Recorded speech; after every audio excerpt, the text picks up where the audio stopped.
Squad అయితే మన జోన్కే బాగుంది. వాళ్ళు నలుగురున్నారు, మేము ఇద్దరు అన్నాము.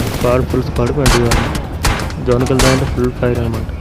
లాస్ట్ వాళ్ళు రెస్క్ వచ్చి చేశారు మా దగ్గర. వెయిట్ చేసి ఫైట్ ఎలా ఉంది మీరు చూసి చెప్పండి బాగా. స్క్వాడ్ వైపు చేసినప్పుడైతే మా ఫ్రెండ్ నేను ఇద్దరు.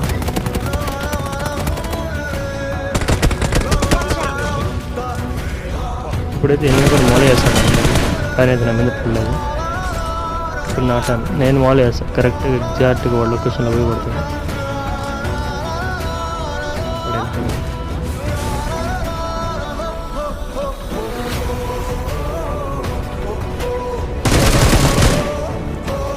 స్క్వాడ్ అయితే వైపు అయిపోయింది, మొత్తం స్క్వాడ్ అయిపోయింది. జోన్కి వెళ్తుంటే 3 కొట్టాడు మా వెనకాల నుంచి. ఇప్పుడు మా ఫ్రెండ్ ఇద్దరిని ఉంటారు లాస్ట్, వాళ్ళిద్దరిని కూడా డిన్నర్. వీడియో ఎలా ఉంది కావాలి అలాగే లైక్ అండ్ సబ్స్క్రైబ్.